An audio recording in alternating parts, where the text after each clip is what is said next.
नमो महाविद्वानाय कृष्णप्रेमप्रदायते कृष्णाय कृष्णचैतन्य नाम्ने गौरद्विषे नमः। आपले इस्कॉनचे प्रमुख संस्थापक आचार्य ए.सी. भक्तिवेदांत स्वामी श्रील प्रभुपाद, त्याचबरोबर आपले आदरणीय आणि परमप्रिय परमपूज्य असे गुरु महाराज, त्याचबरोबर माझ्या जीवनात आलेले सर्व शिक्षा गुरु, आपल्या सर्वांचे सगळे शिक्षा गुरु, त्याचबरोबर म्हणजे अखिल ब्रह्मांडातले समस्त वैष्णव वृंद आणि उपस्थित सर्व वैष्णवी, आपण सर्वांच्या चरणी जे आहे ते प्रणाम सादर करूया आणि त्यानंतर आपण आजच्या अभ्यासाला सुरुवात करूया. वांछा कल्पतरुभ्यश्च कृपा सिंधुभ्य एव च पतितानां पावनेभ्यो वैष्णवेभ्यो नमो नमः. अनंत कोटि वैष्णव वृंद की जय, श्री श्री राधा गोविंद की जय, चैतन्य महाप्रभु की जय, ग्रंथराज चैतन्य चरितामृतम की जय, श्रील कृष्णराज कविराज गोस्वामी की जय, श्रील प्रभुपाद की जय, गुरु महाराज की जय. हरे कृष्ण. सर्वांचं इस्कॉन बेंगलोरच्या वतीने मी पुन्हा एकदा आजच्या चैतन्य चरितामृत अभ्यास वर्ग जो आहे तर त्याच्यामध्ये स्वागत करते. आपण निताई गौरंगा चॅलेंजच्या निमित्ताने सगळेजण चैतन्य चरितामृतचा अभ्यास, वाचन, चर्चा करत आहोत. तर त्या दृष्टीने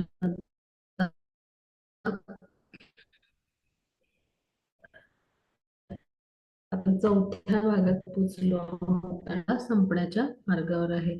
तर अशा पद्धतीने आपण दररोज सुंदर सुंदर लीला ज्या आहेत भगवान श्री चैतन्याच्या त्या अभ्यासतो आहोत. तर आज अशाच सुंदर लीला आपण घेऊन आलो आहोत आणि अभ्यासणार आहोत. त्याआधी आपण आपल्याकडे स्लाइड्स खूप कमी आहेत, चित्र खूप कमी आहेत, तर त्यातली काही चित्र आपण ज्या लीला अभ्यासल्या ते अभ्यासूया. या लीलेवरून कोणाला आठवत आहे, थोडीशी आपण उजळणी पण करूया. या लीलेवरून कोणाला आठवत आहे, ही कुठली लीला आहे, कोणाला सांगता येईल? हरे कृष्ण. कोणाला लक्षात येत आहे? हरे कृष्ण. आपण ही लीला अभ्यासली आहे. हरे कृष्ण. सर्वांना आठवतं का मायावादी संन्यासी जे होते 300 पेक्षा जास्त, तर तिथे त्यांना जे आहेत प्रबोधानंद जे आहेत तर ते घेऊन गेले आणि मग तिथे त्यांना जे पाय धुण्याच्या जागेतून कुठे घेऊन गेले तर सभेमध्ये नेलं आणि मग तिथं त्यांनी शास्त्रार्थ केला आणि त्यांच्या सगळ्या मायावादी संन्यासींचं त्यांनी तर्कांचं खंडन केलं आणि हे सगळे जे आहेत तर त्यांना हरिनामाची दीक्षा दिली चैतन्य महाप्रभूने. त्यांच्यासोबत प्रसाद घेतला त्यांनी आणि संकीर्तन केलं. तर ती ही लीला आहे, त्याचं हे चित्र आहे. हो, त्याची पुढची स्लाइड घेऊया आपण. हरे कृष्ण.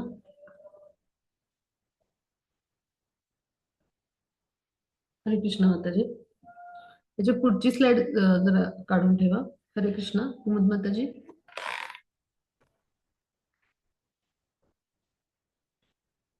हरे कृष्ण. हरे कृष्ण. कुमुद माताजी, माझा आवाज ऐकू येतोय? हरे कृष्ण. जी माताजी. हरे कृष्णा. ह्याच्या पुढची स्लाइड घेऊया आपण. ओके. ह्याच्या पुढची कुठली आहे? जरा लीलांच्या चित्र काही दाखवायचे. हा, चैतन्य. हा, आता सगळ्यांना आठवतं का की ही जी लीला आहे, भावविभोर व्हायचे चैतन्य महाप्रभू. ही सांगितली होती मी, छोटे छोटे लीला आहेत त्यामधली ही लीला आहे. तर भावविभोर व्हायचे आणि ते यमुना आहे समजून गंगेतच उडी मारायचे चैतन्य महाप्रभू. तेव्हा एका कोळ्याच्या जाळ्यात म्हणजे चैतन्य महाप्रभू जे आहेत तर ते ते म्हणजे सापडले. त्या कोळ्याला वाटलं, त्यानं जाळ टाकलं होतं, त्याला वाटलं की खूप मोठा मासा मिळाला, अरे वा छान, असं विचार केला. पाहते तर संन्यासी. आणि मग ते एकदम भावविभोर अवस्थेमध्ये होते ना, तर त्यामुळे काय झालं की त्यांना असं वाटलं हे कुठलं तरी भूतच आहे. ही छोटीशी लीला आहे. त्यांना असं वाटलं त्या कोळ्याला की कुठलं तरी भूतच आहे बाबा, म्हणजे अशा पद्धतीने हे करतंय सगळं आणि वागतंय. म्हणजे ते महाभाव अवस्थेमध्ये, भावविभोर अवस्थेमध्ये चैतन्य महाप्रभू आहेत. राधाराणींची महाभाव अवस्था ते पहा. तर त्या विरह भावामध्ये आणि त्यामुळे ते अशा पद्धतीने त्यांचे भाव होते. आणि मग ज्या वेळेला असं झालं त्यावेळेला ते सांगत गेले. म्हणजे चैतन्य महाप्रभू काय करायचे, डोळा चुकवून जे आहेत तर ते त्यांना जेव्हा आपण ही लीला अभ्यासली, अद्वैताचार्यांच्या घरी आणलं शांतीपुरात, वृंदावनलाच जातोय सांगून नित्यानंदांनी आणलं शांतीपुरात अद्वैताचार्यांच्या घरी आणि सची मातांची भेट घेतली. मग त्यावेळेला काय झालं की यमुना आहे असं समजून ते गंगेमध्येच उडी घ्यायचे त्या भावविभोर अवस्थेमध्ये तिथे जेव्हा राहत होते. मग अचानक चैतन्य महाप्रभू म्हणजे भाविभर अवस्थेत ते नाहीसे झाले होते आणि खूप शोधाशोध चालले होते आणि ते सापडत नव्हते. आणि त्यावेळेला काय झालं मग की हा कोळी आहे ना, हा भूत आहे तिकडे समुद्रावर म्हणून आला, घाबरून पळत आला आणि मग तो एका भक्ताला भेटल्यामुळं ही बातमी पसरली सगळ्या भक्तांमध्ये आणि मग सगळेजण तिकडे आले अद्वैताचार्य हे सगळे. मग त्यांना समजलं हे चैतन्य म्हणजे लक्षात आला सगळ्यांना प्रकार हे चैतन्य महाप्रभू आहेत. मग चैतन्य महाप्रभूंना तो जो आहे कोळी तो क्षरण गेला आणि तत्क्षणी त्याला कृष्ण प्रेम प्राप्त झालं. म्हणजे अशी ती लीला आहे.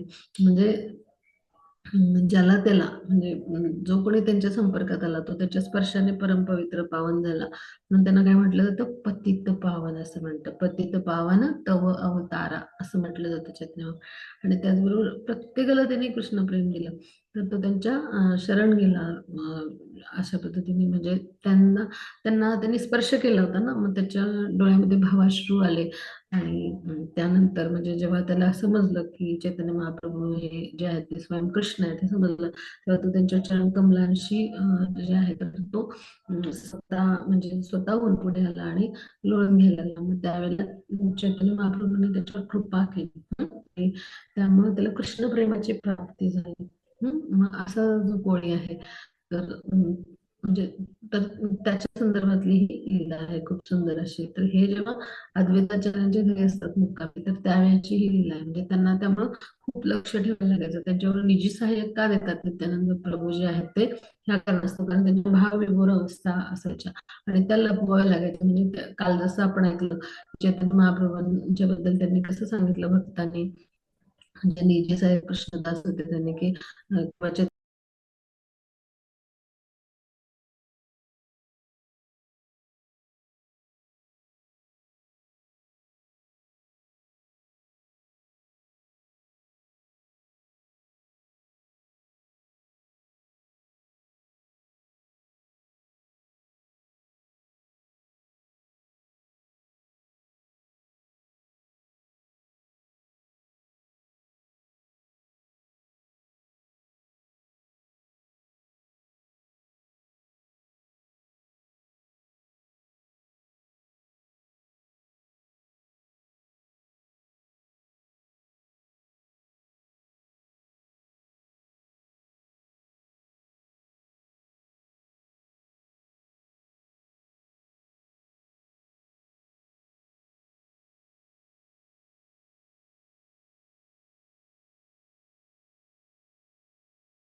हरे कृष्ण.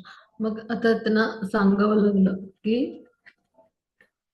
मला थोडासा मिरगी म्हणजे मिरगी हा शब्द जो आहे तर त्याचा अर्थ होतो अपस्मार किंवा फिट्स येणे.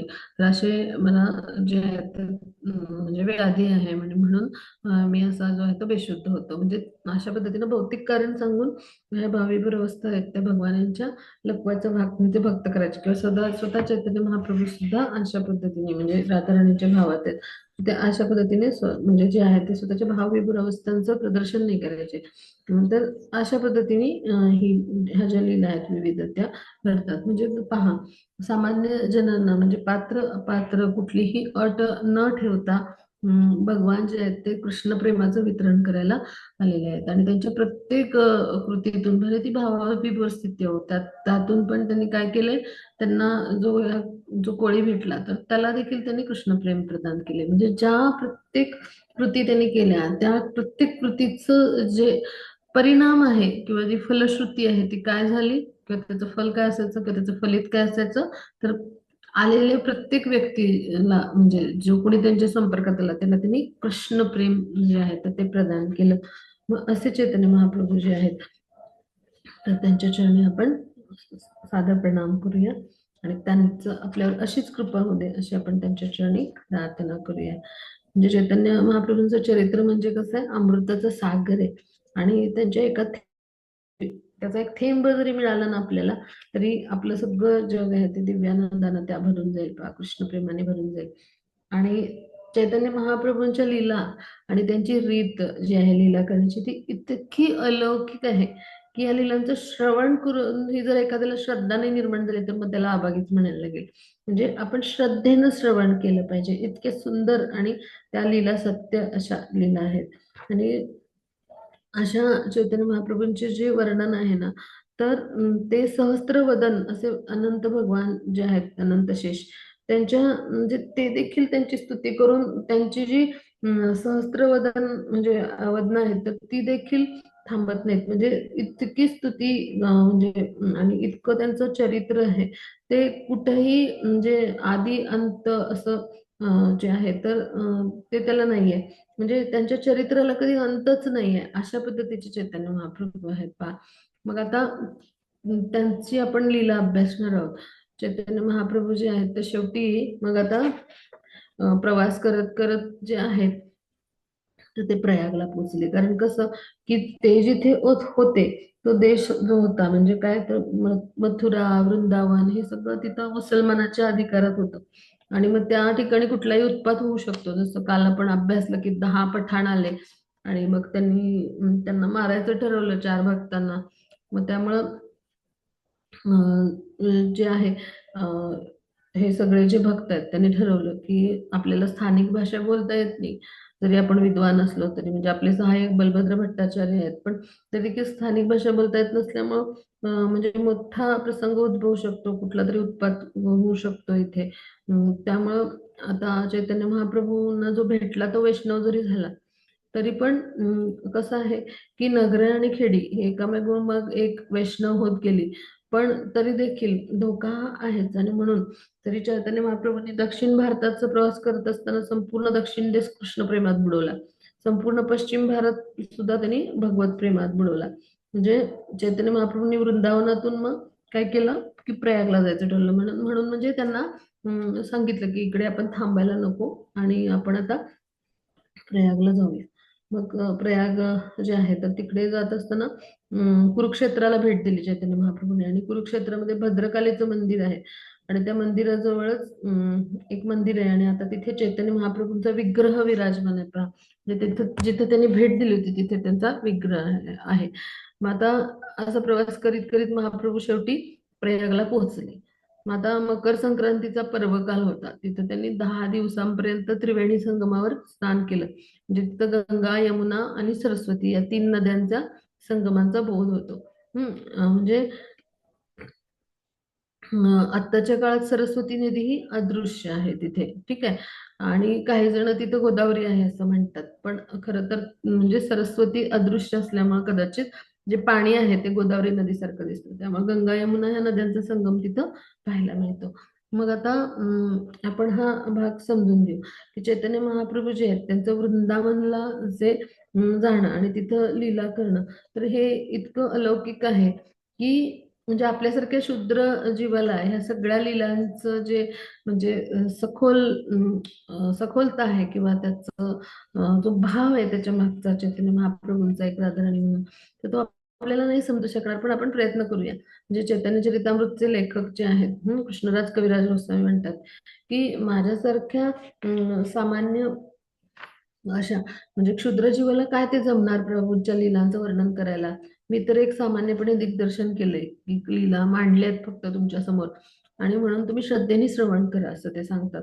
आणि आपल्यापैकी जर कोणी तर्क करेल तर तो महामूर्ख आहे. म्हणजे जो कोणी तर्क करेल तो आपल्याच म्हणजे आपल्यावरच वज्राघात करून घेतल्यासारखं आहे, आपल्याच शिरावर त्यांनी वज्राघात केल्यासारखं आहे. म्हणजे काय की तर्क करून कधी भगवान यांना आपल्याला समजून घेता येणार नाही. तर भगवान यांना पूर्ण श्रद्धेने शरण जायला पाहिजे. म्हणजे भगवान यांची भक्तिमय प्रेममय सेवा जी आहे, तर ती केवळ आणि केवळ त्यांना श्रद्धेने शरण जाऊनच आपल्याला करता येईल. मग हा भाग आपण इथे समजून घेतला. मग आता पुढे काय घडलं, पुढची कोणती लीला आहे ते आपण आता अभ्यासणार आहोत. आता जी ह्याच्या पुढची स्लाइड घेऊया. हरे कृष्ण. हरे कृष्ण. हा.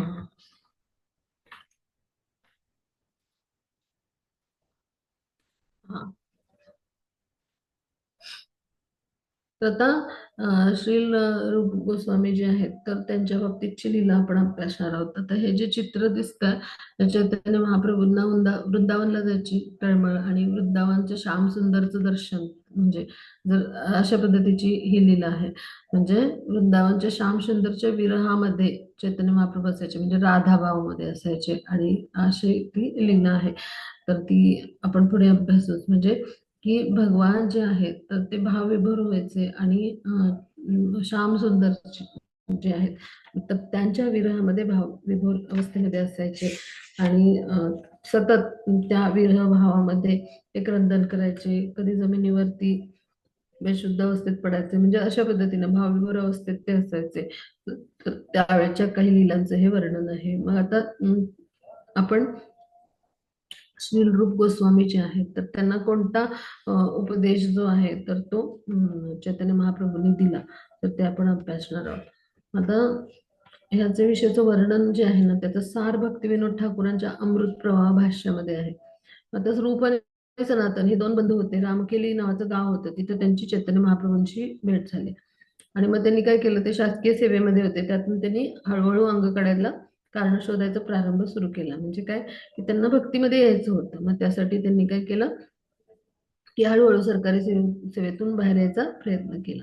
मग आता त्यांनी काय केलं की श्रीकृष्ण संकीर्तन करण्यासाठी काही ब्राह्मणांची नियुक्ती केली. मग रूप गोस्वामींनी काय केलं, 10,000 जे सुवर्ण मुद्रा आहेत एका वाण्याकडे ठेवले आणि उरलेली संपत्ती दोन नावामध्ये म्हणजे जे बाकला चंद्रदीप नावाचं ठिकाण आहे तिथं आणले. म्हणजे हे पश्चिम बंगालमधलंच ठिकाण आहे. मग तिथे त्यांनी काय केलं, ती ब्राह्मण जे आहेत ना किंवा वैष्णव ह्या सगळ्या नातेवाईकांना ती दोन म्हणजे जे आहेत नावामधून आणलेली संपत्ती वाटून टाकली.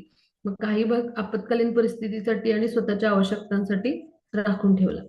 मग चैतन्य महाप्रभू जे आहेत जगन्नाथपुरीहून मध्य प्रदेशच्या म्हणजे जो वनाचा भाग आहे तिथून वृंदावनच्या यात्रेत जाणार असल्याची त्यांना सूचना मिळाली, म्हणजे रूप गोस्वामींना.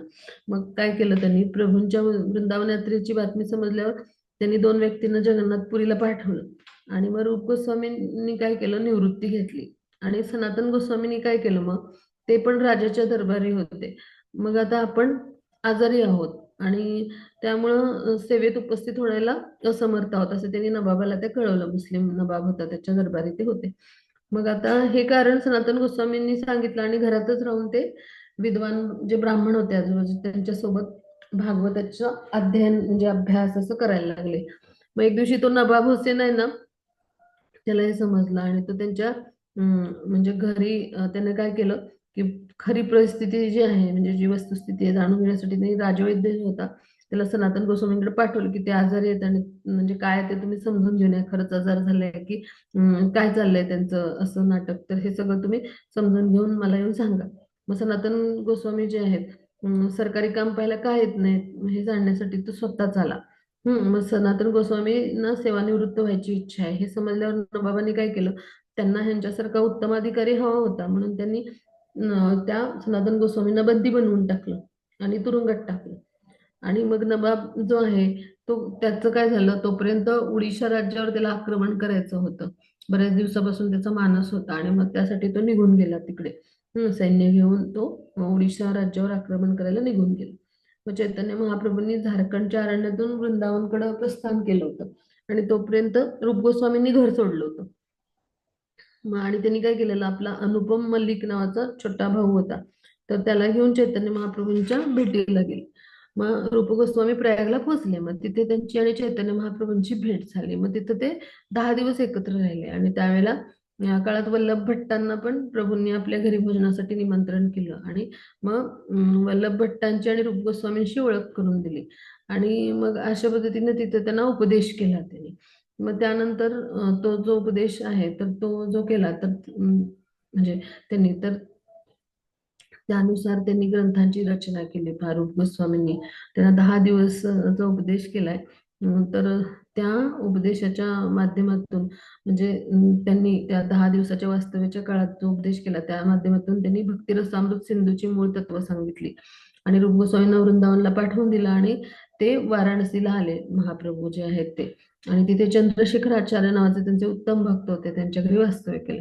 म्हणजे रूप गोस्वामींनी जे 10 दिवस मार्गदर्शन घेतलं त्याच्यानंतर नुसार त्यांनी भक्तिरसामृत सिंधू, त्यानंतर उपदेशामृत, त्यानंतर ही जी म्हणजे ग्रंथरचना आहे किंवा हे म्हणजे जे उपदेशामृत किंवा यशोपनिषद हे सगळे ग्रंथांची त्यांनी रचना केली.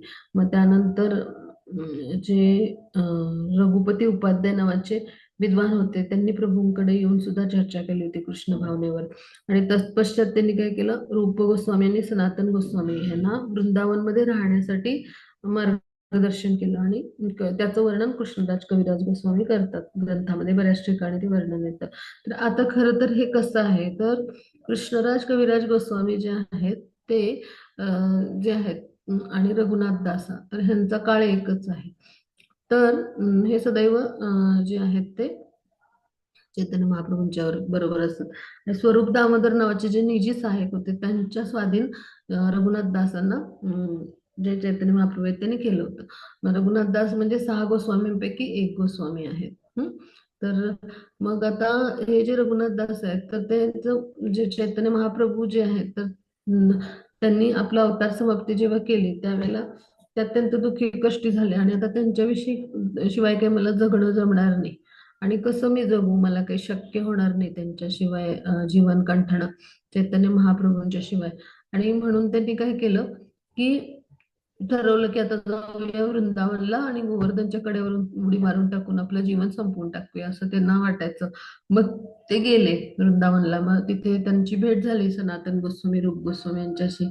मग ते राधाकुंडाच्या पायऱ्यावर बसून रोज कृष्णलीला जे आहेत म्हणजे चैतन्य महाप्रभूंच्या लीला कृष्णलीला यांचं गान करायचे.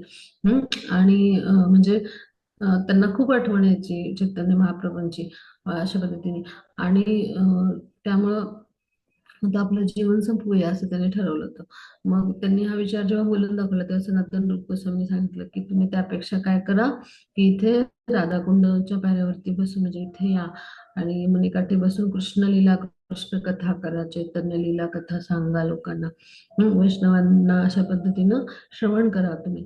तुम्ही उत्तम म्हणजे म्हणजे आहेत तर ते म्हणजे हे सगळं प्रत्यक्ष अनुभवलेले आहात आणि उत्तम वक्ते आहात तर तुम्ही हे सगळं श्रवण करा. मग ते काय करायचे रघुनाथ दासा म्हणजे इतकं वय वाढलं होतं म्हणजे त्यांचे, तरी ते राधाकुंडच्या पायऱ्यावर येऊन बसायचे आणि तिथे जेवढे म्हणून वैष्णव यायचे त्यांना रोज कृष्ण कथा रोज गौर कथा सांगायचे.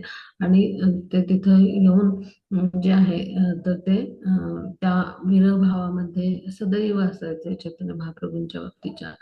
असे रघुनाथ दासा होते. मग कृष्णराज कविराज जे होते त्यांचं पण वय झालं होतं.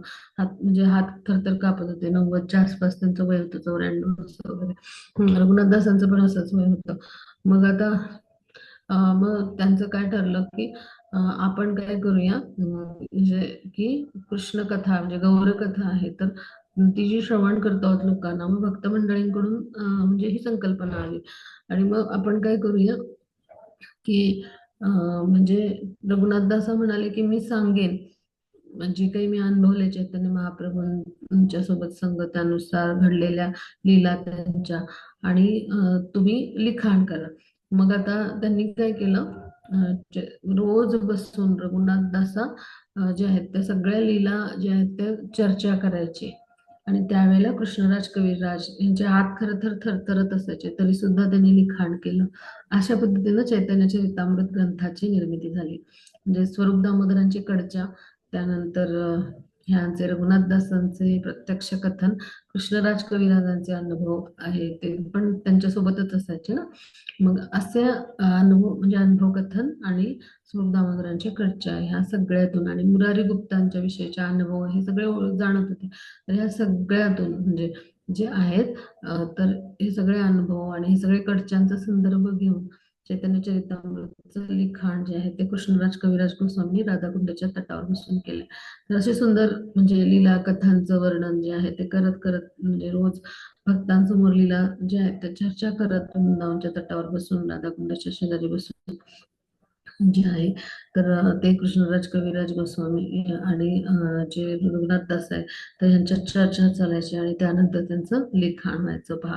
म्हणजे अशा अलौकिक स्तरावरचं हे कार्य आहे. म्हणजे भगवान यांचे पार्षद भक्तच हे करू शकतात. नाहीतर आपली काय परिस्थिती असते, नव्वद्याच्या घरात आपण आधी जाऊ की नाही माहिती नाही, आणि गेल्यानंतर आपल्याला इकडची वस्तू तिकडे उचलून ठेवता तरी येईल की नाही माहिती नाही. पण एक भक्त जो असतो भगवान यांचा, म्हणजे पार्षद भक्त असतो, तर त्याचं जीवन जे असतं ते पूर्ण वेगळं असतं पहा.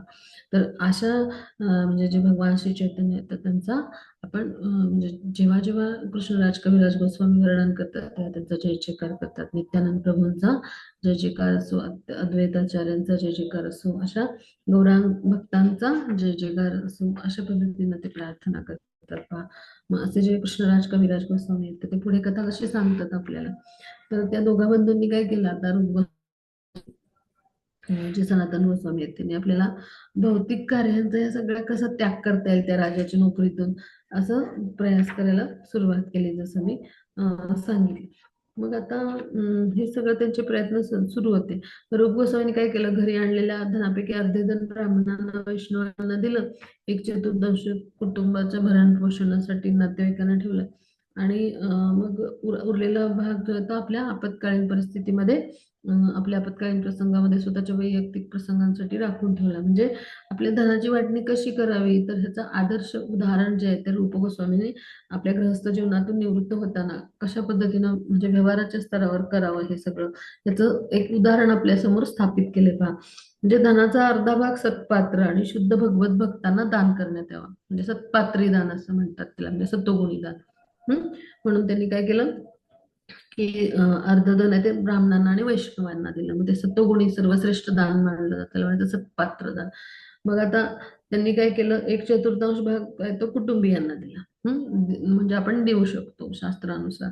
आणि मग एक चतुर्थांश भाग आहे तो आपत्कालीन परिस्थिती आपल्यासाठी जी आहे व्यक्तिगत प्रसंगासाठी राखून ठेवली. मग अशा पद्धतीने त्यांनी जे आहे ते धनाचं वितरण केलं.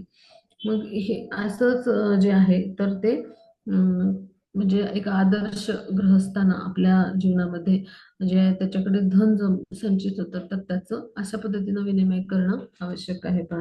म्हणजे निष्णात गुरूंच्या किंवा ब्राह्मणांच्या मार्गदर्शनाखाली जेव्हा एखादं कार्य संपन्न होतं तेव्हा ते धर्मकार्य होतं. मग अशी धर्मकार्य सत्वगुणी असतात. असं दान सत्पात्र दान किंवा सत्वगुणी दान ठरतं. तर असं कार्य आपण करणं इच्छित म्हणजे अपेक्षित आहे.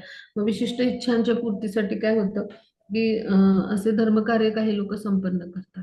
पण पहाटे उठणं किंवा हरे कृष्ण महामंत्राचा जप करणं, भगवानाच्या विग्रहाची जी आहे ती सेवा करणं, आरती करणं, ह्या प्रक्रियांचा त्यात समावेश असतो. मग अशा ज्या क्रिया आहेत तर त्या त्या ज्या आहेत तर त्या आपल्याला काय करतात, कृष्णांच्या चरण कमलांपर्यंत नेऊन जातात. जेव्हा गुरूंच्या किंवा ब्राह्मणाच्या, म्हणजे जो ब्राह्मण वर्णाचा आहे आणि जो ब्राह्मण दीक्षित आहे थोडक्यात, ज्याला अधिकार आहे ते मार्गदर्शन करण्याचे आणि तो उच्च आध्यात्मिक स्तरावर आहे, मग असा जो ब्राह्मण म्हणजे ब्राह्मण वर्णाचा व्यक्ती की जो अशा पद्धतीने जो पात्र आहे, तर ह्यांच्या मार्गदर्शनाखाली आपण जे आहेत तर ते भक्तिमय प्रेममय सेवेचे प्रयत्न करू शकतो.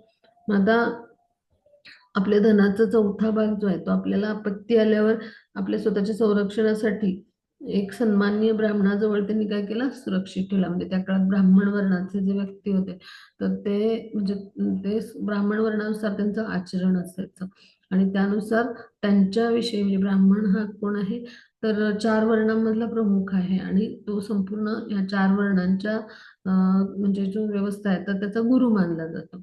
आणि 4 वर्ण आणि 4 आश्रम यांचा गुरु एक संन्यासी मानला जातो. मग ब्राह्मणाजवळ विश्वास आणि श्रद्धा त्यांच्या पोटी, सन्मान्य ब्राह्मणाच्या पोटी असल्यामुळे चैतन्य महाप्रभूंचे हे जे अनुयायी आहेत म्हणजे रूप गोस्वामी, त्यांनी काय केलं, एका सन्मान्य ब्राह्मणाजवळ चौथा भाग जो धनसंपत्ती, कारण यांचं सगळीकडे भ्रमण होणार ना, आणि राजकीय संकट अपेक्षित होती त्यांना. मग आणि त्यांचं सगळीकडे आता भ्रमण होणार, भक्ती मार्गावर यायचं, तर मग धन सुरक्षित ठिकाणी कुठे ठेवायला हवं, तर त्यांनी एका ब्राह्मणाकडे जो सन्माननीय असा होता तर त्याच्याकडे ठेवलं. मग आता स्थानिक वाण्याच्या घरी त्यांनी 10 सहस्त्र सुवर्ण मुद्रा दिल्या, म्हणजे भविष्यात त्या सनातन गोस्वामींच्या कामी आल्या. म्हणजे कशी योजना होती पहा, म्हणजे किराणा सामान किंवा आपल्याला जे काही लागलं तर म्हणून त्यांनी काय केलं, सुवर्णवणिक जे असतात त्यांच्याकडे 10,000 सुवर्णमुद्रा देऊन ठेवले. मग आता चैतन्य महाप्रभू जगन्नाथपुरीत आलेत आणि ते वनाच्या मार्गाने वृंदावनला जाणार आहेत हे कळल्यावर रूप गोस्वामींनी काय केलं, त्यांची जी आहे ती भेट घेतली. आधी त्यांनी 2 लोकांना पाठवलं की रूप गोस्वामी जे आहेत ते म्हणजे वृंदावनला जाण्यासाठी निघणार होते चैतन्य महाप्रभूंच्या भेटीला. पण त्यांनी आधी 2 व्यक्तींना जगन्नाथपुरीला पाठवलं. आणि मग रूप गोस्वामी त्यांना सांगितलं की तातडीनं तुम्ही निघा, कारण चैतन्य महाप्रभू जे आहेत ते वृंदावनला जाणार आहेत. म्हणजे जगन्नाथपुरीला 2 व्यक्तींना पाठवून त्यांनी पहिल्यांदा चैतन्य महाप्रभू कुठे जाणार आहेत हा अंदाज घेतला. तर त्या लोकांनी तेव्हा काही म्हणजे टेलिफोन किंवा मोबाईल नव्हते ना, त्यामुळे व्यक्तींना पाठवूनच त्यांना अंदाज घ्यावा लागत असे. मग जगन्नाथपुरीहून अशा पद्धतीने त्यांना अंदाज झाल्यानंतर मग ते जे आहेत चैतन्य महाप्रभूंच्या भेटीला गेले. मग आता सनातन गोस्वामी काय विचार करत होते की नबाब माझ्यावर अत्यंत प्रसन्न आहेत, त्यामुळं म्हणजे तेच माझ्यावर बंधनाचं कारण आहे असं त्यांची परिस्थिती झाली. आता कोणत्याही प्रकारे त्या राजाच्या तावडीतून आपल्याला सुटका करून घ्यायची. मग यासाठी चैतन्य महाप्रभूंना भेटण्यासाठी सनातन गोस्वामींनी आजारी पडल्याचं नाटक केलं आणि जसं मी सांगितलं ते घरातच राहायला लागले. आणि त्यावेळेला कसं होतं की हे समाजात म्हणजे जे सनातन गोस्वामी होते ते शासनातल्या प्रमुख अशा मंत्रिपदावर होते. आणि मग राजकीय सचिव, चिटणीस, कारकून हे त्यांच्या अधिकाराखाली होते.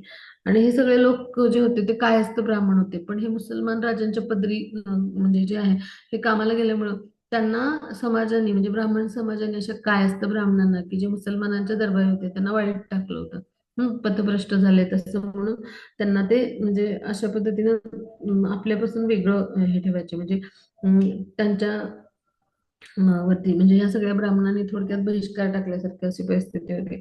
मग सनातन गोस्वामी जे आहेत ते आपल्या घरी एकदा विश्रांती घेत होते आणि त्यांना शासकीय सेवेतून तर निवृत्तच व्हायचं होतं. मग आता राजाने काय केलं, त्या राजवैद्यांना पाठवलं. सनातन गोस्वामींनी त्याग केल्यावर मग पुढे ते पद सुद्धा एक पुरंदर खान नावाचा त्यांचाच सहकारी होता काय असतं, म्हणजे त्यांना मुसलमान नावं पण दिली गेली होती. जशी ह्यांची दोघांची पण मुसलमान नावं होती ना, म्हणजे त्यांना ती नावं दिली गेली होती. धर्मांतरण नव्हतं पण त्यांना ती नावं म्हणजे जी आहेत तर दिली गेली होती. आणि त्यावेळी कसं होतं, कर्मठ होते ब्राह्मण आणि त्यांच्यावर पाणी शिंपडून लगेच त्यांना मुस्लिम केलं जायचं. आणि धर्मांतरण सहजासहजी मुसलमान लोक करायचे. ते कर्मठ ब्राह्मण त्यांना आपल्या म्हणजे पुन्हा त्या जातीमध्ये किंवा आपल्या धर्मामध्ये त्यांना घेत नसत. आणि यामुळे खूप धर्मांतरण झाले असा तो काळ होता. आणि मग त्या काळात अशाच पद्धतीने जे सेवेत गेले मुसलमान राजांच्या तर म्हणजे तर त्यांना पण अशी मुस्लिम नावच देण्यात आले. मग असाच एक जो होता दुसरा कायस्थ ब्राह्मण तो नंतर तिथे पुरंदर खान नावाचा त्यांच्या जागेवरती रुजू झाला. मग आता 20-30 म्हणजे जे असे भट्टाचार्य आहेत तर त्यांच्या सभेत सनातन गोस्वामी जे आहेत ते भागवतावर चर्चा करायचे.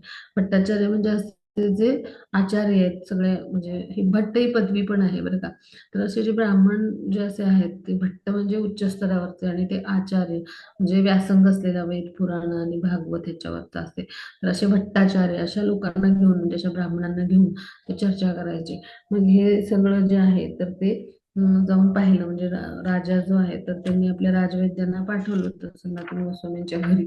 आणि तिथे म्हणजे राजवैद्यांना आधी सांगितलं आणि मग नंतर बंगालचा नवाब स्वतःच गेला तिथे आणि एका व्यक्तीसमोर म्हणजे तिथे पोहोचला. म्हणजे त्यांनी काय केलं, बंगालच्या नवाब जो होता त्याचं नाव होतं अलाउद्दीन सय्यद हुसेन शाह किंवा शेरीफ मक्का असं त्याला म्हणायचे. त्यानं 23 वर्ष बंगालवर राज्य केलं, पश्चिम बंगालवर. मग सनातन गोस्वामी विद्वानांच्या समवेत भागवताचं अध्ययन करत होते. तिथे तो जाऊन पोहोचला. म्हणजे त्याला विश्वास नाही वाटला. नवाब हुसेन शहा म्लेच्छ यवन होता पण तो देशाचा शासक होता. मग नवाबाला तिथं पाहून सगळे ते ब्राह्मण आहेत ते उठून उभे राहिले. मग सनातन गोस्वामींनी पण आदराने उठून राजाला म्हणजे नमस्कार केला आणि आदराने राजाला त्यांनी आसनावरती बसवलं. मग आता जर जेव्हा कोणी अशा उच्च शासकीय पदावर असतो तर तेव्हा त्याला भगवानांचा आशीर्वाद प्राप्त झालेला असतो. म्हणजे भगवान विभूती योगामध्ये म्हणतात पहा, राजामधलं सम्राट म्हणजे मी आहे, म्हणजे ते भगवानांचं रूप आहे. आणि म्हणून त्याला परमेश्वराचा आशीर्वाद प्राप्त झालेला असतो हे आपण समजून घेऊ. भगवद्गीतेत असं म्हटलंय ना, यद यद विभूतिमत सत्वम श्रीमत मधुर्जितमेव वा तत्तत एवावगच्छन्त्यं मम तेजो संभवम. म्हणजे काय, सर्व ऐश्वर्यमान सुंदर आणि तेजस्वी अभिव्यक्ती, माझ्या तेजाच्या केवळ एका स्फुल्लिंगात उत्पन्न होतात हे तू जाण. मग अशा पद्धतीने भगवान जे आहेत तर त्यांच्याच शक्ती म्हणजे मी आहे. म्हणजे 7.10 मध्ये श्रीकृष्ण भगवान काय म्हणतात की तेजस तेजस्वी नाम म्हणजे शक्तिमानाची शक्ती म्हणजे कोण आहे? मी आहे. महाविद्वान ब्राह्मणांनी नवाब हुसेन शहाला आदर दाखवला, कारण तो श्रीकृष्णांच्या शक्तीच्या अंशाचं प्रतिनिधित्व करत होता. तो राजा होता. आपण सगळे काही राजा होऊ शकत नाही, मग तो राजा बनला होता. भले तो यवनम्लेच्छ असेल जातीने, पण तो जो आहे तर तो राजा बनला होता. मग जो राजा असतो तो परमेश्वराचा अंश आहे किंवा त्याचा प्रतिनिधी आहे असं मानलं जातं आपल्या जे भगवद्गीतेमध्ये मार्गदर्शन आहे त्यांचं. राजा काय म्हणाला, मी माझा वैद्य तुमच्याकडे पाठवला, तुम्हाला कोणत्याही रोगाचा काही संसर्ग झालेला नाहीये आणि त्यांनी सांगितलंय मला आणि तुम्ही पूर्ण निरोगी आहात आणि आता माझी सगळी कार्य पाडण्यासाठी मी म्हणजे सगळी माझी कार्य आहेत ती तुमच्यावर अवलंबून आहेत. तुमच्यावरच मी अवलंबून आहे सगळी माझी कार्य पार पाडण्यासाठी, म्हणून तुम्ही तुमची आणि तुम्ही काय केलंय, तुम्ही खोटं कारण सांगितलंय आणि तुमची सगळी शासकीय कर्तव्य सोडून तुम्ही इकडे घरीच बसून राहिलाय. मग आता तुम्ही माझ्या सगळ्या कामाचा सर्वनाश करून टाकलाय. तुमच्या हृदयात नेमकं काय बरं आहे मला नेमकं सांगा, असं तो नवाब म्हणाला. मग सनातन गोस्वामी म्हणाले, इथून पुढे माझ्याकडून कोणत्याही सेवेची काही तुम्ही अपेक्षा करू नका, मला नाही करता येणार. तुम्ही दुसऱ्या कोणाची तरी तिकडे नेमणूक करून टाका आणि त्यांच्याकडून ते सगळं व्यवस्थापनाचं कार्य करून घ्या. मग त्यावेळेला जरा नवाब थोडासा रागवला सनातन गोस्वामींच्या बरोबर. मग तुमचा थोरला बंधू एका दस्यूसारखा व्यवहार करतो आणि तुमच्या थोरल्या बंधूने अनेक जीवांना ठार मारून सर्व बंगालचा नाश केलाय आणि तुम्ही माझ्या सर्व योजनांचा नाश करताय, असं तो म्हणाला. म्हणजे काय की सनातन गोस्वामी जे आहेत तर संपूर्ण बंगालचे तुम्ही स्वतंत्र राज्यकर्ते आहात, अशा म्हणजे कुठल्या चुका केल्यास तुम्ही त्याला दंड द्या, म्हणजे तुमचा जो भाऊ आहे त्याला दंड देऊन टाका मग तुम्ही.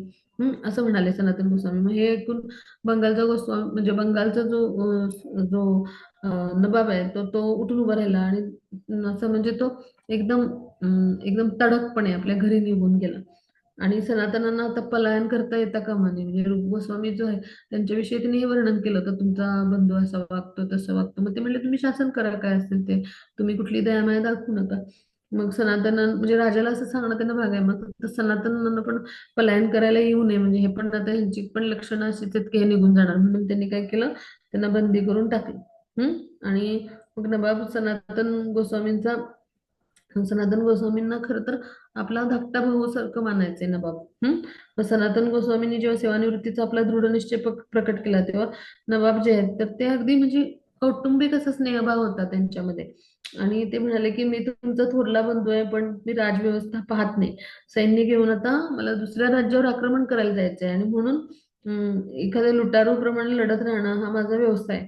आणि मी एक मुसलमान आहे म्हणून सर्व प्रकारच्या जीवांना ठार मारायची मला माझी सवय म्हणजे जी आहे, तर त्यानुसार बंगालातल्या सर्व जीवांचा मी नाश घडवून आणलाय आणि विनाशक म्हणजे असे कार्यात संलग्न असताना तुम्ही राज्याच्या सगळ्या व्यवस्थेची काळजी घ्याल म्हणून मी तुमच्यावर अवलंबून आहे.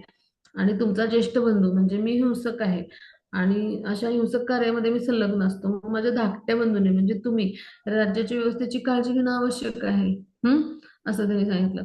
आणि त्यांनी रूप गोस्वामींच्यावर पण टीका केली आणि त्याचबरोबर म्हणजे एका वेळी दोन दुटप्पी बोलणं तसं. आणि त्याचबरोबर आपला धाकटा बंधू म्हणजे कोण, तर हे सनातन गोस्वामी. मग त्यांच्याविषयी ते म्हणले की धाकटा बंधू जो आहे तर तो अशा पद्धतीने म्हणजे तो जो आहे तर दास्यासारखा म्हणजे जो आहे तर त्याच्याशी म्हणजे जो थोरला बंधू आहे म्हणजे नवाब जो आहे त्याचा खरं तर हा धाकटा बंधू दास आहे.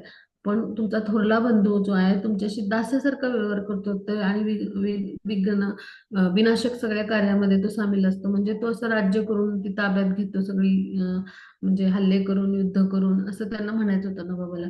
आणि तरी देखील तुम्ही जे आहे तर ते म्हणजे बंगालचे स्वतंत्र राज्यकर्ते असताना सुद्धा तुमचा जो थोरला बंधू आहे तो तुमच्यासाठी दास म्हणजे एखादा दासाप्रमाणे तुमच्या वागतोय आणि तरी देखील तुम्ही अशा पद्धतीने वागतात.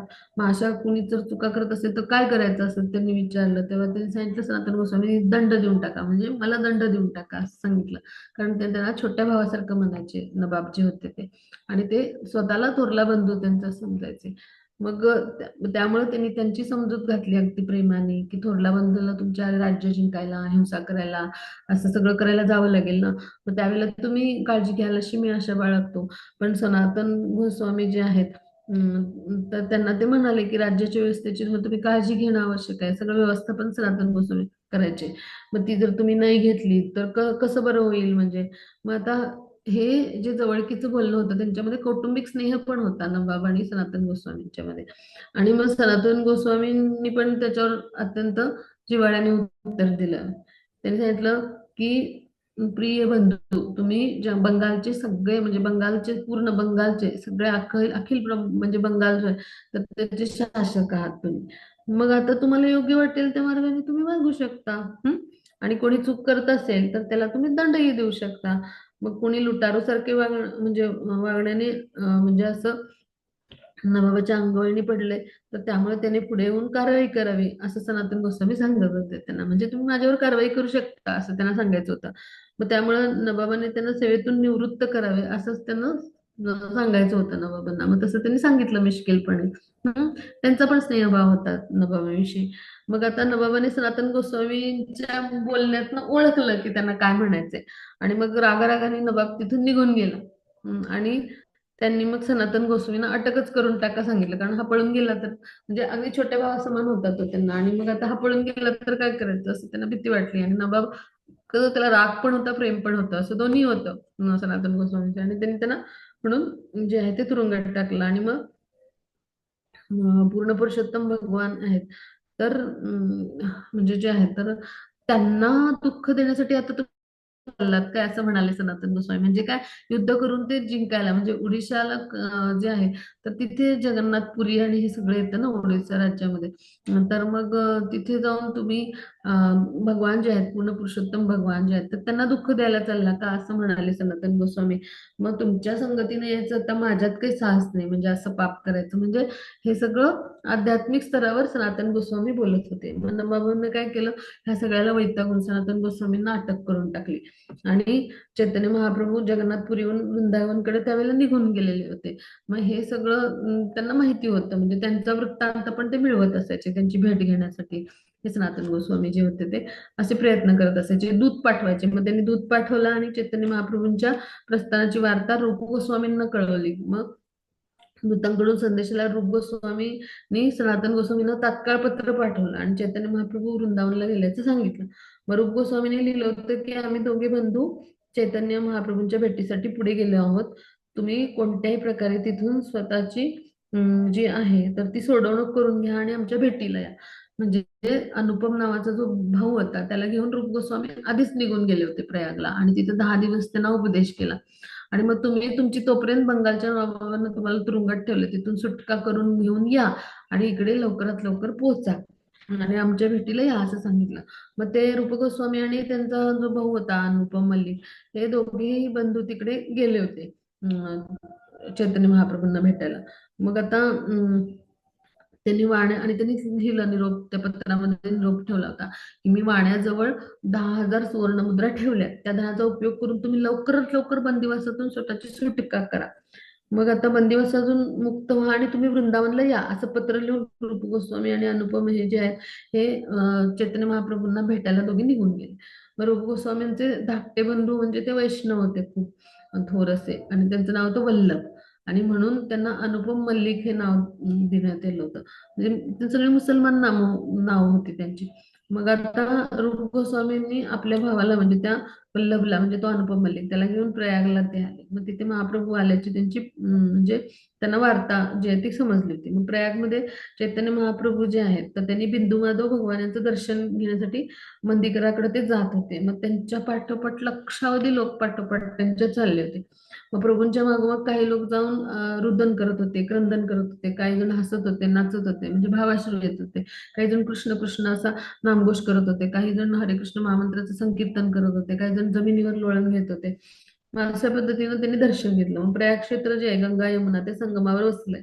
मग प्रयागला गेल्यानंतर जे जल आहे तर तिथे जे आहे तर तिथे चैतन्य महाप्रभूंनी काय केलं की संकीर्तन केलं आणि तिथे सगळ्यांना कृष्ण प्रेमाच्या पुरामध्ये तिथल्या जनसमुदायाला त्यांनी उडवून टाकलं. मग आता हे दोघे जे भाऊ होते, म्हणजे अनुपम मल्लिक म्हणजे तो वल्लभ आणि रूप गोस्वामी, हे दोघं पण निर्जन स्थानावरच थांबून राहिले होते, म्हणजे तिथून जवळ. म्हणजे भगवान बिंदू माधवचे दर्शन त्यांनी घेतलं आणि ते एकदम भावविभोर झाले चैतन्य महाप्रभू. आणि ते सुद्धा त्यांनी दुरून पाहिलं. मग आता एकदम उच्च स्वरात हरिनामाचं संकीर्तन करत होते आणि एकदम प्रेम आवेशामध्ये होते. आणि असे आपले भाऊ आहेत ते असे पसरून, म्हणजे हरी हरी हरिगा हरिगा असं ते गात होते चैतन्य महाप्रभू जे आहेत.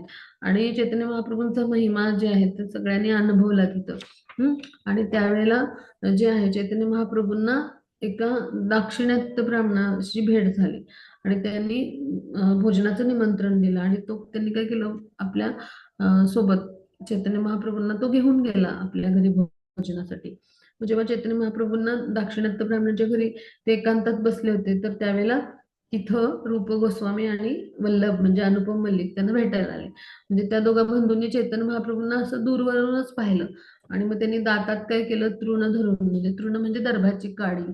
तृणाचा अर्थ, पूर्वी जेव्हा आपल्याला दीक्षा हवी असते किंवा गुरूंना शरण जायचं तेव्हा पद्धत होती, तृणाची काडी म्हणजे आपण संकल्प करतो, प्रार्थना करतो, संकल्प करतो, प्रतिज्ञा करतो. जसं आपण दीक्षेच्या वेळी प्रतिज्ञा केली की मी रोज 16 माळा जप करेन, 4 नियमक तत्वांचं पालन करेन आणि गुरुकार्यामध्ये सहभागी राहीन, हे जे आपण केलंय प्रतिज्ञा, तर हे कशी पद्धत आहे शास्त्रानुसार, तर दातामध्ये काढी धरतात दर्भाची. दर्भ म्हणजे काय आहे, भगवान यांचं जो वराह अवतार आहे, तर त्या वराह अवतारात त्यांनी जेव्हा असं शरीर हलवलं आणि झाडलं अंग, त्यावेळेला जे मोठे मोठे केस होते जे पडले भूमीवर, ते म्हणजे दर्भ आहे, दर्भाचं गवत आहे. मग असे जी दर्भाची काडी ती अत्यंत पवित्र मानली जाते आणि ती दातामध्ये धरून प्रभूंना साष्टांग, म्हणजे तुम्ही मला शिष्य म्हणून स्वीकारा, अशा पद्धतीनं शरण जाण्याचं म्हणजे शास्त्र अनुसार पद्धती आहे. मग त्यावेळेला प्रभूंनी जे आहे तर ते दोघांना म्हणजे आपल्या चरण कमलांशी जेव्हा ते शरण आले, तेव्हा त्यांनी दोघांनाही जवळ घेतलं, उठा म्हणले, इकडे या म्हणले रूप गोस्वामींना. आणि चैतन्य महाप्रभू अत्यंत प्रसन्न झाले आणि त्यांनी काय केलं, श्रीकृष्णांच्या करुणेचं वर्णन आता काही करता येणार नाही. आणि तुम्हाला दोघांनाही विषय भोगाच्या कुपातून आता कृष्णांनी बाहेर काढले, तर तुम्ही काय करा, की आता तुम्ही जे आहे तर ते हे सगळं लिखाण करा, मी जसं तुम्हाला मार्गदर्शन करतो त्यानुसार. असं त्यांनी चैतन्य महाप्रभूंनी दोघांना मार्गदर्शन केलं, म्हणजे रूप गोस्वामींना मुख्यत्वे. आणि ते सगळं ऐकायला तिथे त्यांचे जे होते, म्हणजे वल्लभ भट्ट म्हणजे अनुपम मल्लिक हे बंधू देखील उपस्थित होते. मग दोघा बंधूंना त्यांनी आलिंगन दिलं, मग त्यांना कृष्णप्रेम प्राप्तच झालं. अहेतुकी कृपा आपली त्यांनी दिली. मग दोघांनी हात जोडले आणि प्रभूंची स्तुती केली आणि अशा पद्धतीने त्यांना मग त्यांनी चैतन्य महाप्रभू जे आहेत तर त्यांनी काय केलं, की सनातनचं काय, सनातन कधी मला भेटायला येणार आहे तसं विचारलं. मग सनातनांना आता हुसेन शहाने बंदिस्त केले आणि मग कृपा करून जर तुम्ही सोडवाल तरच त्यांची बंदिवासातून सुटका होईल, अशी प्रार्थना केली रूप गोस्वामींनी चैतन्य महाप्रभूंच्या चरणी. मग त्यामुळे ही लीला घडली. चैतन्य महाप्रभू काय म्हणाले, सनातनची बंदिवासातून सुटका झालीये आणि माझ्याशी त्याची लवकरच भेट होईल. म्हणजे भगवान आहेत स्वयं साक्षात, त्यांनी सांगितलं त्याची सुटका झाली आधीच. हा. आणि त्यांनी सगळं ते नियोजन भगवान यांनीच केलेलं होतं खरं तर. आणि ते सगळे झाले, तुम्ही काळजी करू नका आणि ते माझ्या भेटीला येतील. मग त्या दाक्षिणात्य ब्राह्मणाच्या घरी भोजन करून मग तिथं रूप गोस्वामी तिथेच राहिले. मग बलभद्र भट्टाचार्यांनी या दोघा बंधूंना, ते तिथले होते ना, तिथेच राहत होते, मग त्यांनी त्यांना निमंत्रण दिलं. मग चैतन्य महाप्रभूंच्या पात्रातला जो शेष प्रसाद होता तो रूप गोस्वामींना आणि वल्लभ भट्टांना मिळाला. म्हणजे भगवान यांचं उच्छिष्ट प्रत्यक्ष त्यांनी खाल्लं. आणि गुरुस्थानी पण आहेत, गुरु उच्छिष्ट, गुरुचरणांची रज आणि गुरूंचं जल त्यांना मिळताना त्यांना कृष्ण प्रेमाची प्राप्ती होते. म्हणून चैतन्य महाप्रभू कुणाला आपलं उच्छिष्ट द्यायचे नाहीत, कारण ती प्रगती म्हणजे अशी पण व्हायला नको ना, म्हणजे काय म्हणतो, तीव्राती तीव्र वेगाने अशी पण व्हायला नको.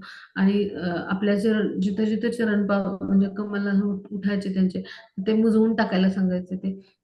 आणि चरणांचं जल सुद्धा म्हणजे जे आहे तर ते कुणालाही म्हणजे नाही मिळेल अशा पद्धतीनं ते म्हणजे आपलं जे पादप्रक्षालन आहे तर ते करायचे, किंवा कोणी पादप्रक्षालन केलं तर ते जल जे आहे तर ते जे आहे ते वृक्षांच्या बुंद्याशी किंवा असं घालून टाकायला सांगायचे. म्हणजे भागवतामध्ये वर्णन केलेली शीघ्र प्रगतीची जी आहेत तर ही वर्णन आहेत की कशा पद्धतीने, तर गुरुचरणांची गुरूंचं उच्छिष्ट आणि गुरूंचं चरणतीर्थ घेतल्यामुळं आपण जे आहे त्या आध्यात्मिक मार्गावर पुढे जातो. प्रत्यक्ष भगवान यांचं तर घेतल्यावर मिळतं प्रगती.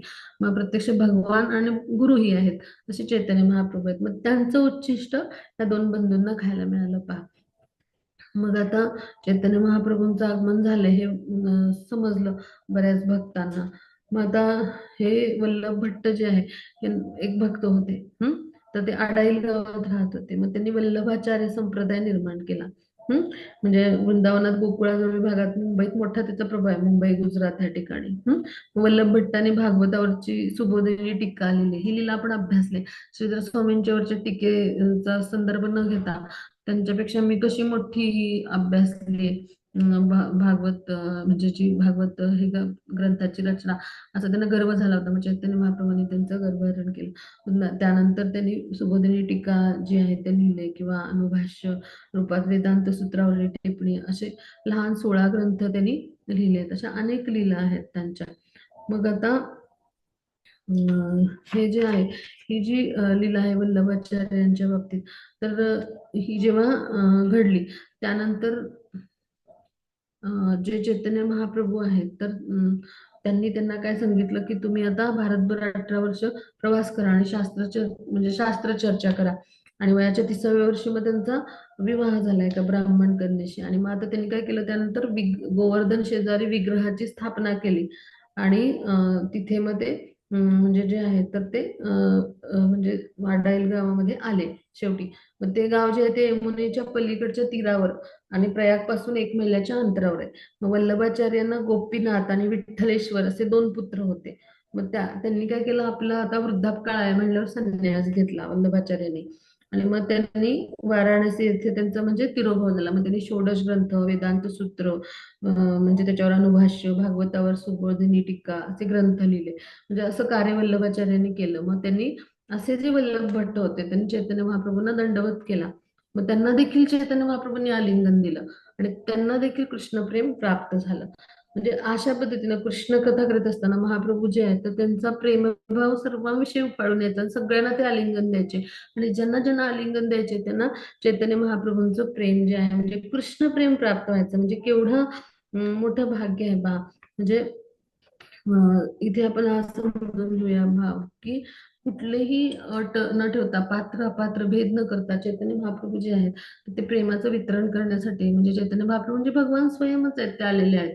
कारण कलियुगामध्ये सगळे पथभ्रष्ट असे लोक आहेत, तर त्यांना कुठलीही पात्र अपात्र अशी कुठलीही अट न ठेवता ते कृष्ण प्रेमाचं वितरण करीत आहेत. आणि जे कुणी त्यांच्या संपर्कात येते त्या सगळ्यांना त्यांनी जे आहे तर ते कृष्ण प्रेम दिलंय. मग आता वल्लभ भट्टांनी चैतन्य महाप्रभूंना, रूप गोस्वामींना, आणि रूप गोस्वामींचा भाऊ होता त्याचं नाव वल्लभ होतं, तर तो म्हणजे अनुपम मल्लिक, ह्या सगळ्यांना जेवणाचं निमंत्रण दिलं आपल्या घरी. मग त्यांच्याकडे ते सगळेजण जेवायला गेले. मग त्यावेळेला काय झालं, रूप गोस्वामी आणि जे अनुपम भट्ट म्हणजे तो वल्लभ त्यांचा भाऊ, हे दूर दूर राहायला लागले. तर आम्ही अस्पृश्य आहोत, आम्ही पामर आहोत, आम्हाला स्पर्श करू नका म्हणायला लागले. कारण ते कायस्थ ब्राह्मण होते, पण ते मुसलमान राजांच्या दरबारी असल्यामुळे त्यांना सगळ्यांनी वाईट टाकलं होतं ना, म्हणून ते ब्राह्मणांपासून लांब लांब बसायला लागले. मग त्यावेळेला वल्लभ भट्टाचार्यांना खूप आश्चर्य वाटलं की हे असं का करतायत. मग त्यावेळेला चैतन्य महाप्रभू अत्यंत संतुष्ट झाले ह्या त्यांच्या आचरणावर, रूप गोस्वामींच्या. आणि वल्लभ भट्टाचार्यांना त्यांनी त्यांची सगळी कथा सांगितली रूप गोस्वामींची. भगवान आहेत ते जाणतात सर्व. मग चैतन्य महाप्रभू म्हणाले की त्यांना स्पर्श करू नका, कारण ते अतिशय हिम कुळातले आहेत आणि तुम्ही वैदिक आहात आणि अनेक यज्ञ संपन्न करणारे म्हणजे तुम्ही ब्राह्मण आहात. आणि मग असे कुलोत्पन्न अनुभवी ब्राह्मण तुम्ही आहात, असं ते म्हणाले बरं का. मग आता कसं आहे की त्यावेळेला ब्राह्मण हे उच्च कुळ मानलं जायचं आणि ब्राह्मणाने एक यज्ञ संपन्न करायचे. आणि त्यामुळे त्यांना एक मिथ्या गर्व व्हायचा आणि प्रतिष्ठा म्हणजे त्यांना आपली फार मोठी असं वाटायचं.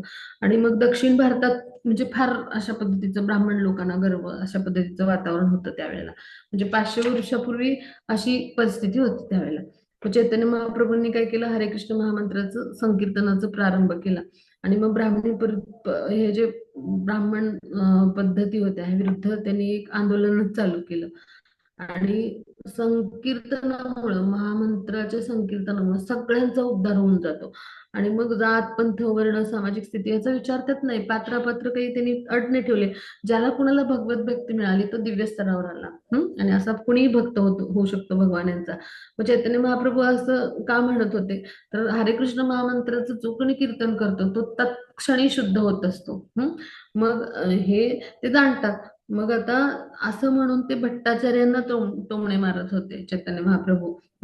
त्यांना संकेत देत होते की जो याज्ञिक ब्राह्मण आहे, जो वैदिक तत्वांचा अनुयायी आहे, त्या सुपात्र ब्राह्मण वर्णाच्या व्यक्तींनी देखील नाम संकीर्तनाद्वारे भगवत भक्तीमध्ये जो कोणी संलग्न झालाय अशा मनुष्यांची अवहेलना करता कामा नये, ते परत करायचे असं म्हणून ते दूर पळत होते. रूप गोस्वामी, आम्ही भ्रष्ट ब्राह्मण होतो, आम्ही नको तुमच्याजवळ, आम्हाला स्पर्श नको कर, आम्ही अस्पृश्य आहे, असं ते वागत होते. मग रूप गोस्वामी हे वास्तविकता कनिष्ठ नव्हतेच. रूप गोस्वामी सुद्धा उच्च ब्राह्मण कुळामध्येच त्यांचा जन्म झाला होता. परंतु मुसलमान नवाबाच्या संगतीत ते राहिल्यामुळे त्यांना पतित ठरवलं गेलं होतं आणि त्यांच्यावर बहिष्कार टाकला गेला होता. मग आता अतिशय उन्नत त्यांची भक्ती होती आणि म्हणून चैतन्य महाप्रभूंनी त्यांना गोस्वामी म्हणून स्वीकारले, दीक्षा दिली, शिष्य म्हणून स्वीकारले. म्हणजे काय, वल्लभ भट्टाचार्यांना ही जाणीव होती. आणि भगवान कसे आहेत, त्यांचे जे भक्त आहेत ते जात, वर्ण, समाज ह्या सगळ्याच्या पलीकडे असतात, किंवा पंथ ह्या सगळ्याच्या पलीकडे असतात. आणि हे सगळं असूनही जे भट्टाचार्य होते त्यांना आपली प्रतिष्ठा म्हणजे खूप काही वाटत होती. आणि ह्यासाठी त्यांनी त्यांचा जो अभिमान होता, प्रतिष्ठेविषयीचा गर्व, ते हरण करण्यासाठी चैतन्य महाप्रभूंनी असे उद्गार काढले. म्हणजे आता वर्तमान काळामध्ये दीक्षित जे महाराज हे वल्लभ संप्रदायामधले मुंबईतले, म्हणजे त्यावेळेला वर्तमान समय म्हणजे जेव्हा चैतन्य महाप्रभूंच्या बद्दल कृष्णराज कविराजांनी हा ग्रंथाची रचना केली, त्यावेळेला देखील म्हणजे वल्लभ संप्रदायाचे मुंबईमधले जे कोणी होते तर त्यांचं नाव आहे दीक्षित महाराज. तर त्यांच्याशी कृष्णराज कविराजांचे जे होते तर अत्यंत मैत्रीचं असं नातं होतं. म्हणजे आणि जेव्हा कधी ते भेटतात तेव्हा म्हणजे कार्य त्यांचं जे विषयीच्या कार्यावर चर्चा व्हायची. मग तसंच शिलप्रभुपदांचं पण होतं. म्हणजे म्हणजे त्यावेळेला उत्तरेतले जे कोणी होते वल्लभ संप्रदायाचे मुख्य, त्यांच्याशी कृष्णराज कविराज या भक्तांशी पण चांगलं जाणं होतं. आणि मग शिलप्रभुपदांच्या काळामध्ये शिलप्रभुपदांचे पण त्यांचे जे दीक्षित, म्हणजे जे वल्लभाचार्य संप्रदायामध्ये दीक्षित आहेत असे त्यांचे जे सर्वश्रेष्ठ महाराज स्तरावर जे आहेत तर त्यांच्याशी जाणं असायचं शिलप्रभुपदांचं देखील. आणि ते नेहमी या संस्थेविषयी किंवा असं चर्चा असायची. म्हणजे सगळे भक्त हे वैष्णवच आहेत आणि त्यांनी एकमेकांचा सन्मान केला पाहिजे, एकमेकांना हीन लेखलं नाही पाहिजे, एकमेकांना म्हणजे कनिष्ठ श्रेष्ठ असं नाही लेखलं पाहिजे. सगळे वैष्णव हे समानच आहेत. भगवानांचे वैष्णव हे एका स्तरावरच असतात. हा, भगवान यांच्या भक्ती सेवेमध्ये हा स्तर येतो कुठे, सेवा करताना किंवा आध्यात्मिक स्तरावर उच्च स्तर किंवा कनिष्ठ स्तर असतो. पण तो कशासाठी असतो, तर भगवानांच्या सेवेमध्ये त्या भक्ताला कोणती सेवा द्यावी यासाठी असतो. म्हणजे तर त्यानुसार असतो तो. पण हे कसं आहे, आध्यात्मिक स्तरावरचं मूल्यांकन आहे आणि ते गुरु करत असतात, आचार्य करत असतात, आचार्य परंपरेतले. पण भक्तांनी एकमेकांमध्ये भेदभाव करता कामा नये कधीच. मग हा जो भाग आहे तो चैतन्य महाप्रभूंनी त्यांच्या लक्षात आणून दिला. वल्लभाचार्यांना हे समजू आलं. आणि मग वल्लभाचार्य जे आहे तर ते स्वतःच म्हणाले, हे दोघे तर निरंतर कृष्ण नामाचं जे आहे तर अखंड असं जे आहे तर ते उच्चारण करतात. मग हे कसे अस्पृश्य होतील, हे कसे अधम होतील, हे तर सर्वोत्तम आहेत. आणि मग वल्लभ भट्टाचार्यांनी या दोघा बंधूंना सर्वोत्तम आहे हे स्वीकारलं. म्हणजे त्यांच्या गर्वाचं अशा पद्धतीने चैतन्य महाप्रभूंनी हरण केलं. आणि मग असे जे मिथ्या गर्व बाळगणारे असतात तर त्यांच्यासाठी हा एक आदर्श निर्माण केला चैतन्य महाप्रभूंनी आपल्या बोलण्यातून. आणि त्यांच्या समोर हे उदाहरण आपल्यासारख्यांनी ठेवणं म्हणजे ह्या प्रसंगातून, ह्या लीलेतून आवश्यक आहे. की उच्च कुळात जन्म मिळून आपण कधी ब्राह्मण होत नाही, किंवा वेदांचा अभ्यास झाला आणि खरोखर ब्राह्मण वर्णाचे जरी असेल एखादा ब्राह्मण तरी सुद्धा त्यांनी जे हरिनाम घेतात आणि भगवानांची भक्ती करून शुद्ध झालेले असतात, त्यांना हीन किंवा कनिष्ठ लेखता कामा नये, हा त्यांनी आदर्श ठेवला पहा. जसं आता आहे पहा, युरोपियन भक्त आहेत, अमेरिकी भक्त आहेत. मग ह्या भक्तांना आताचे जे ब्राह्मण आहेत हे ब्राह्मण वर्णाचे म्हणून स्वीकारत नाहीत. आणि आपल्या ब्राह्मणांना इतका गर्व असतो की ते मंदिरात त्यांना प्रवेश सुद्धा नाकारतात. मग चैतन्य महाप्रभू या सगळ्यांसाठी त्यांनी धडा दिलाय पहा ह्या लीलेतून. हा भाग आपण समजून घेऊया की वल्लभ भट्टाचार्य हे कसे होते, तर ब्राह्मणत्वातले जे होते तर ते थोर अधिकारी प्रकांड पंडित होते. ही गोष्ट मान्य आपण जरी केली तरी भगवन नामाचे संकीर्तन जो करणारा आहे, जो नामधारक आहे, अधिकार प्राप्त ब्राह्मण आहे, तर तो वैष्णव आहे आणि तो देखील तितकाच सर्वोत्तम आहे, हे आपण मानलं पाहिजे. आपण भेदभाव नाही केला पाहिजे. मग हा आदर्श जो आहे तर तो जो आहे चैतन्य महाप्रभूंनी त्या उदाहरणातून जो आहे रूप गोस्वामींच्या त्या प्रसंगातून वल्लभाचार्यांच्या पुढे प्रस्थापित केला. मग आपण देखील आपल्या व्यक्तिगत जीवनामध्ये काय केलं पाहिजे, तर आपल्या भक्तामध्ये श्रेष्ठ कनिष्ठ हा भेदभाव नाही करायचा. तो कुठे सेवेच्या स्तरावर किंवा आध्यात्मिक स्तर जो असतो त्या स्तरावर तो गुरु, आपले जे गुरु आहेत म्हणजे आपले जे शिक्षा गुरु किंवा दीक्षा गुरु, ह्यांनी जर ते तोलमाप केलं तर ती गोष्ट वेगळी आहे. पण आपण जेव्हा सगळे भक्त एकत्र असतो तर त्यावेळेला आपण हे तोलमाप करणं चुकीचं आहे. मग हा भाग आपण समजून घेऊया. हा. आता आपला वेळ झाले तर आपण शचीसूताष्टकम म्हणूया. हा माताजी, हरे कृष्ण. म्हणू माताजी. हा माताजी म्हणूया. सचिसुष्टाष्टकम् नवगौरवरं नवपुष्पशरं नवभावधरं नवलास्यपरं नवहास्यकरं नवहेमवरं प्रणमामि गौरवरं नवप्रेमयुतं नवनीतसुचं नववेशकृतं नवप्रेमरसं नवधाविलसतं शुभप्रेममयं प्रणमामि सचिसूतगौरवरं हरिभक्तपरं हरिनामधरं करजप्यकरं हरिनामपरं नयने सततं प्रणयाश्रुधरं प्रणमामि सचिसूतगौरवरं सततं जनता भवता हरं